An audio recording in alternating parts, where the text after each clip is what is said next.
안녕하세요. 황병준 TV입니다. 오늘 시간은 자영업 유통업 교과서 22번째 시간 아파트 알뜰장입니다. 아파트 알뜰장의 아이템은 헬로키티로 시작을 했어요. 제가 쇼핑몰 강의 시간에 헬로키티로 쇼핑몰을 했었다 그랬잖아요. 근데 그게 광고비가 무지막지하게 들어가서 그거를 접었는데 접고 나니까 재고가 남잖아요. 그래서 이 재고를 어떻게 하나 하고 이제 생각을 했어요. 반품을 하자니 그게 또 택배비가 만만치가 않아요. 굉장히 제품이 많았었거든요. 그리고 그 회사한테도 또 미안할 것 같고, 그리고 또 자존심 문제였어요. 그래도 제가 영업을 스스로 잘한다고 생각을 하고 있었는데 이 정도도 못 팔고 반품을 한다는 게 자존심에 좀 상처가 가더라고요. 그래서 한번 팔아보자 하고 마음 먹고 아파트 관리 사무실로 갔습니다. 가서 제가 아파트 주민인데요. 여기 아파트 입구에다가 물건을 펼쳐놓고 팔고 싶은데 가능하냐 이렇게 물어보니까 어떤 거냐고 물어보더라고요. 그래서 헬로키티라고 하니까 주민이니까 2만 원을 내래요. 그리고 뭐 시간은 뭐 제 마음대로 하면 되는 거고, 그리고 주민이 아닌 경우에는 3만 원이라고 그러더라고요. 아, 그래도 2만 원이면 되게 싸다라고 생각을 하는 거죠. 근데 하루에 2만 원이잖아요. 만약에 한 달로 치자면 임대료는 60만 원이죠. 3일 이역해서 60만 원. 야, 그냥 세상에 공짜는 없어요. 그쵸? 그리고 와이프는 제가 이제 그거를 시작 딱 한다 그러니까 아파트 주민, 그 당시에 다니던 교회 사람들한테 연락을 막 하더라고요. 진짜 좋은 헬로키티 제품을 우리 남편이 아파트 입구에서 싸게 판다고. 홍보는 잘해요. 그래가지고 딱 왔더니 이제 부녀 회장님 나오셔가지고 자기가 일본에서 유학할 때 뭐 헬로키티 매니아였다 해가지고 15만 원치를 사더라고요. 그래서 하다 보니까 2시간 만에 76만 원치를 파는 거예요. 이야, 이건 대단한 거죠. 76만 원이면 하루에 2시간 만에 그것도. 그래서 뭐 3시간 만에 접고 오래간만에 돈이 들어왔으니까 또 제 아내하고 외식을 하면서 제가 그랬죠. 이거 괜찮은데 알뜰장 전문적으로 한번 해볼까? 자기 창피하지 않겠어? 난 그런 거 없어. 자기 그래도 에버랜드, 오션월드 뭐 유명한 백화점에서 엄청난 매출을 올리던 명색이 사장인데, 그래서 제가 장사나 사업이나 다 똑같아. 물건 파는 거잖아. 장사 문제 있어? 수수료도 없고 인건비도 안 들고 인터넷 비용도 안 들고 내 맘대로 시간도 낼 수도 있고, 나 이거 괜찮은 것 같은데. 저는 일단 그렇게 마음 먹으면 당장 시작을 해요. 뭘 솔직히 말해서 창피하긴 하죠. 근데 이제 아내 앞에서 내색할 수는 없잖아요. 쇼핑몰 말아 먹었는데.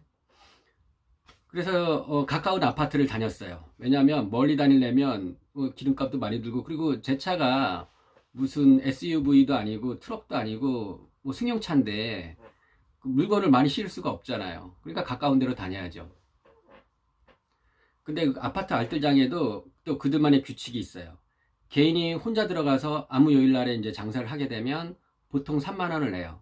근데 아파트마다 장이 서잖아요. 지금 많이 없어졌는데 아파트 장이 서면 서는 그 팀장이 있을 거 아니에요. 그 장사하는 사람들을 몰고 다니는 그 팀장한테 이제 기금을 내게 됩니다. 그 기금이 2만 원에서 3만 원 정도 해요. 보통 잘 안 되는 아파트 같은 경우에는. 근데 진짜 장사가 잘 되는 데는 5만에서 10만 원, 많이 내는 데는 20만 원에서 30만 원까지 내요. 그 정도로 내는 거는 이제 야시장이죠. 뭐 2달에 한 번, 한 달에 한 번 크게 하는 아파트들이 있어요. 거기에는 그 정도로 냅니다. 근데 그때 기금을 내는 거를 낫장이라고 얘기를 하고, 그리고 한꺼번에 내는 거를 연빵이라고 해요. 연빵은 이제 1년에 한 번 내는데, 액세서리나 자파 같은 경우에는 50에서 100만 원을 내고, 먹거리는 100에서 200만 원을 냅니다. 과일, 야채, 오뎅, 떡볶이, 순대는 300에서 500만 원을 내요. 그러니까 임대료를 한꺼번에 낸다는 개념이죠. 근데 이렇게 해서 이 세 가지 제품 있잖아요. 오뎅, 떡볶이, 순대나 먹거리, 과일, 뭐 이렇게 해서 매출이 큰 아이템을 하는 사장님들이 보통 팀장을 해요. 이분들이 협상을 하는 거예요. 팀장은 분여회나 관리사무실에 가서 1년 단위로 계약을 합니다. 예전에 이게 부녀 회장이나 아파트 소장이나 이런 사람들이 이 알뜰장 이권에 개입해가지고 뭐 로비도 받고 돈도 받고 뭐 냉장고도 받고 테레비도 받고 막 이런 일이 굉장히 많았었어요. 그래서 이제 문제가 많이 그 심각해져서 그때 당시에는 이제 입찰로 그러니까 가격을 제일 많이 써낸 팀장한테 이제 그 장사 허가권을 주는 거죠. 보통은 2천만 원에서 3천만 원이 결정이 돼요. 그러면 이제 이 팀장들, 만약에 내가 과일 가게 사장이다, 과일 가게 사장이 팀장이다 그러면 오동떡볶이 순대 사장님 불러들여서 200, 2, 300 받고, 그 다음에 이제 액세서리 잡화 불러서 받고, 뭐 반찬 가게 하는 사람 해서 받고, 뭐 닭강정 하는 사람 해서 받고, 그렇게 해서 연빵을 찍고, 나머지는 그때그때 이제 들어온 사람한테 낫장을 받아가지고 이제 이익을 챙기게 되는 거죠. 근데 이것도 이제 쏠쏠해요.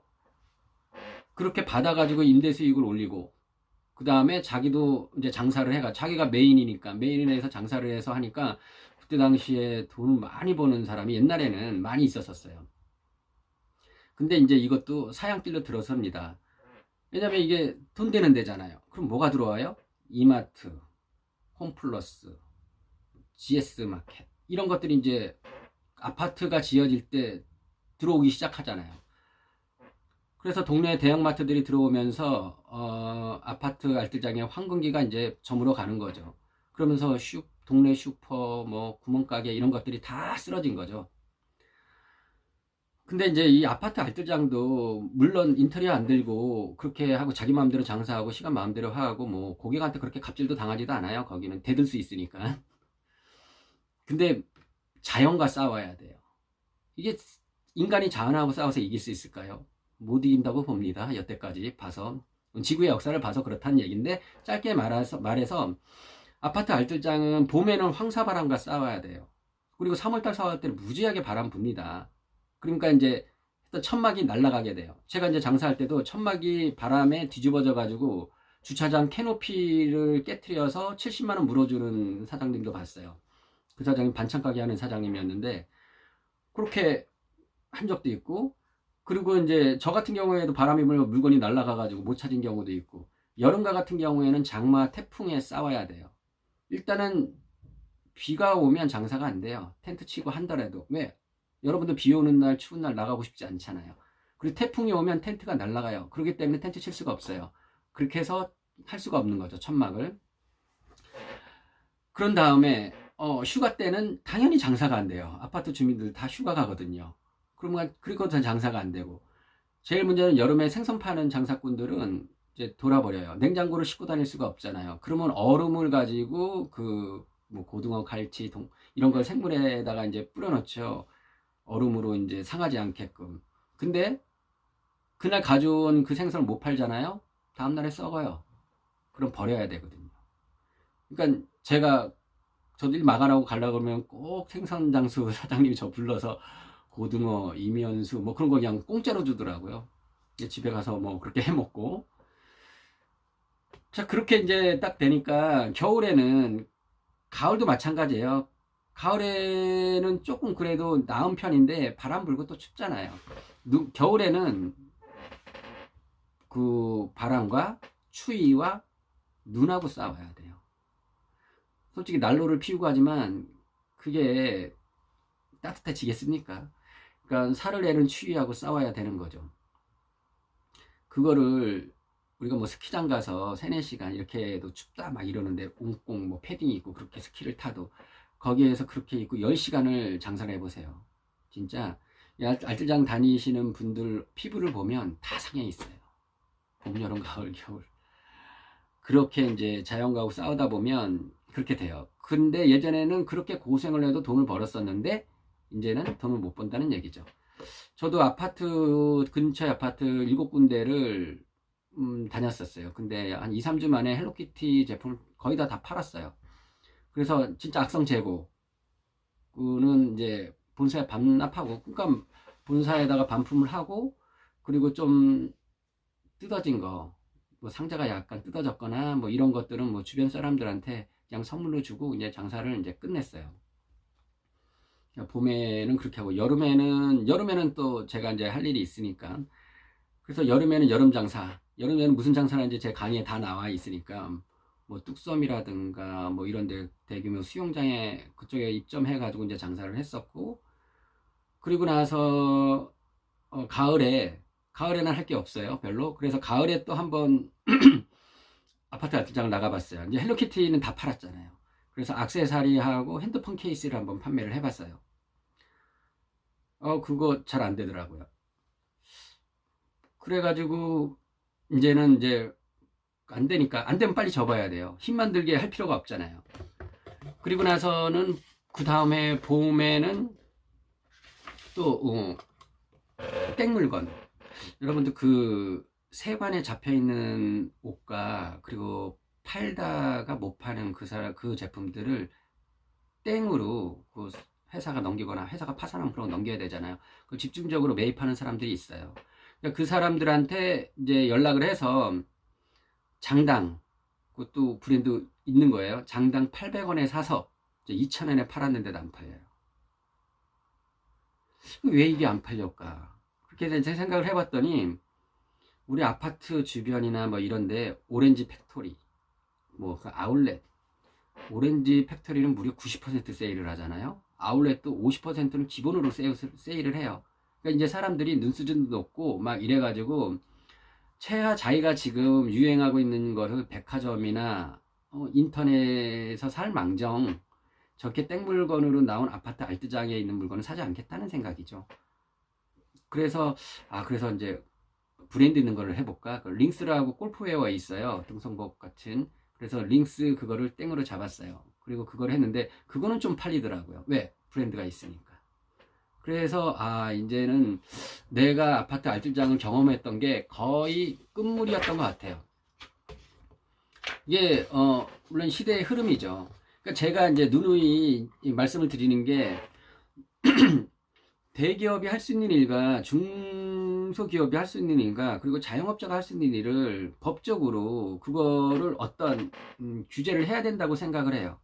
떡볶이 장사 잘 된다, 뭐 잘 된다, 그러니까 대기업이 와가지고 떡볶이 팔고 두부 팔고 순대 팔고 그러면 되겠느냐고요.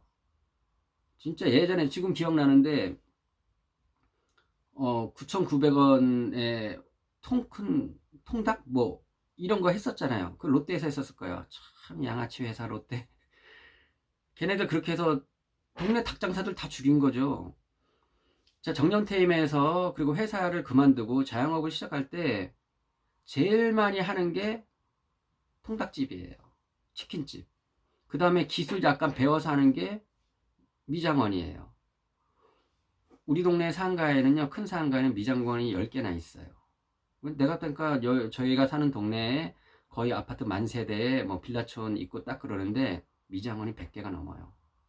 그럼 치킨집은 얼마나 많을까요? 다 있어요, 건물마다. 근데 그런 시장에 통크치킨들에서 대기업이 그렇게 뛰어든다는 게 그거 자기네 뭐 마트통, 롯데마트통에서 뭐 이렇게 해서 들어오겠죠. 그거는 솔직히 말해서 진짜 양아치 짓이나 하는 짓이에요. 물론 뭐 일본 기업이니까 그렇게 양아치 짓 하겠지만 하여튼 그런 걸 법적으로 규제를 해야 된다고 저는 그 생각을 해요.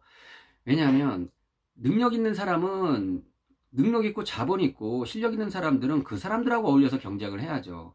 그리고 인간의 능력이 한계가 없다. 그렇게 호도하지 않았으면 좋겠어요. 우리 인간이 뇌 5%도 못 살고 죽는다. 그거 다 헛소리고요. 진짜 능력이 없는 사람이 있어요. 그리고 아무리 노력해도 안 되는 체력 갖고 있는 사람들이 있다고요. 그리고 아무리 노력해도 자본 1,000만 원 가지고 하는 사람하고 100억 가지고 하는 사람하고는 분명히 차이가 있거든요. 100억 가지고 운영을 해야 되는 사람이 1,000만 원짜리 시장에 들어오면 옆에서 떡볶이집 잘 되는데 주변에 10개 딱 차리면 대기업이 그 떡볶이 망하는 거 아니에요. 저는 그래서 그건 규제를 가야 된다고 저는 강력하게 생각을 합니다. 물론 노력은 많이 하겠죠. 법안이 통과가 안 될 뿐이죠. 통과가 되면 뭐합니까? 실행을 안 하니까. 왜? 우리나라 위에 이 정책이 하거나 뭐 이런 얘기 하면 안 되는데 이게 자본주의는 굉장히 이기적인 제도예요. 민주주의도 이기적인 제도고 거기에 있는 그 사람들이 다루는 사람들이 상류층에 있는 그 사람들이 기득권, 적폐세 이런 사람들이 일반 서민이나 그런 사람한테 기회를 안 내주는 거예요. 돈을 안 내주는 거예요. 그건 구조적인 문제고 뭐 제가 할 일은 아니고 바뀌어가야 되겠죠. 그 다음에 시간 연세대 축제, 이거는 제가 타투 시간에 언급을 했었는데, 연세대 축제는 우리나라 대학 축제 중에 가장 크게 합니다. 뭐 초대형급 연예인 출연하고 뭐 이벤트 굉장히 볼거리도 많고, 왜냐하면 사람들이 많이 모이기 때문에 대기업에서 여기서 투자를 해서 들어오는 거예요. 자기 돈 써가면서. 그렇게 해서 이제 들어오고, 그 신천 노정상 연합회 청년 지부장이 제 친구여서 저는 들어갈 수는 없었는데 그 백으로 들어가게 된 거죠. 여기도 백이 필요합니다. 그래서 저는 타투 가지고 들어가서 첫날에 40만 원, 둘째 날에 20만 원, 셋째 날에 5만 원. 그럼 다 합쳐서 65만 원을 팔았죠. 근데 이제 약속한 금액이 제가 수익의 반을 연합회에 내는 조건이에요. 근데 그 연합회는, 그 신천 노점상 연합회는 그 3일 동안 해서 총 나온 매출액, 이익이 아니에요. 매출액을 갖다가 기부합니다. 어려운 사람을 위해서 좋은 일을 하는 거죠. 그래서 저도 반을 내는 저는 먹고 살아야 되는 사람이기 때문에 다 줄 수는 없잖아요. 그래서 반을 내고 그래서 장사를 했었어요. 꽤 괜찮았죠. 대학 축제를 전문적으로 다니는 장사꾼들도 있어요. 그렇게 장사하는 사람들이 있는데 학생회하고 조율을 잘해서 그렇게 하고 이제 들어가는 거죠. 근데 이제 재밌는 상품들 이렇게 사는 축제 많이 가보셨죠? 뭐 그래서 하면 그 학생회하고 접촉을 하고 협상을 하고 이제 들어가면 됩니다. 근데 그게 대학이 들어갈 수 있는 대학이 있고 안 들어갈 수 있는 못 들어가는 대학이 있어요. 근데 이제 지방의 군소대학 같은 경우는 그 지방 쪽에서 이제 들어가겠죠. 근데 너무나 작은 대학은 안 들어간 게 나아요. 손해를 보게 되니까. 그래서 오늘 시간은 연세대 축제까지 했고, 다음에는 이제 해운대, 여름에 할 수 있는 해운대를 가게 하도록 하겠습니다. 제가 그 자영유통업 교과서를 이거 계획을, 이 책의 강의 계획을 2년 동안 잡고 있어요. 그래서 거의 이제 3분의 2가 끝나가고 있고요. 그래서 많은 호응도 있고, 그래서 제 나름대로는 굉장히 보람있다고 생각을 합니다. 추운 날씨에 감기 조심하시고요. 좋아요, 구독 눌러주시고 다음 시간에 뵙도록 하겠습니다. 감사합니다.